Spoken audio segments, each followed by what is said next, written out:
Fille d'un psychiatre respecté, Maria Alejandra Lafuente voulait marcher sur les pas de son père. C'est donc naturellement qu'elle devient une psychologue brillante, belle, intelligente, respectée et adorée par ses patients. Mais derrière ce masque se cachait une toute autre femme. Divorcée 2 fois et mère de 2 enfants, en 2014, elle rencontre Alan Carrera. Il vient consulter, devient son patient, mais très vite, il tombe amoureux.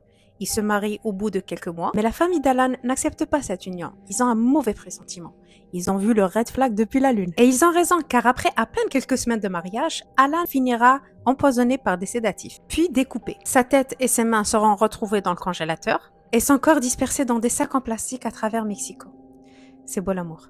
Quand la police la confronte, elle affirme que Alan l'a trompée. Mais aucune trace d'infidélité, rien dans son téléphone, rien dans sa vie. En réalité, ce n'était pas un coup de folie. Alejandra a déjà essayé de tuer. Un jour, elle invite un de ses ex-maris chez elle, prétextant que sa fille veut lui parler. Il rentre et remarque que le salon est plastifié. On reconnaît ici une fin de Dexter. Elle lui bande les yeux prétextant que c'est une surprise, puis elle le poignarde, 2 fois à l'abdomen, 1 fois au dos. Il s'en sort miraculeusement et porte plainte. Alejandra est condamnée à 1 année de prison, mais elle sort au bout de quelques semaines, prétextant une légitime défense et manipule l'audience en se servant de son métier de psychologue. Après le meurtre d'Alan, une rumeur refait surface. En 2020, un seau est retrouvé devant la porte de la maison de ses parents. À l'intérieur, une tête humaine. On ne saura jamais à qui appartenait cette tête. Alejandra n'est peut-être pas juste une meurtrière, mais plutôt une tueuse en série. Finalement, pour le meurtre d'Alan, elle est condamnée à 46 ans et 6 mois de prison. Elle tente à ce jour de se faire interner en psychiatrie, prétextant la folie. Mais les experts y voient clair. Ce n'est pas une malade mentale, c'est juste une manipulatrice. Comme quoi, il faut parfois se méfier des psys plus que des patients.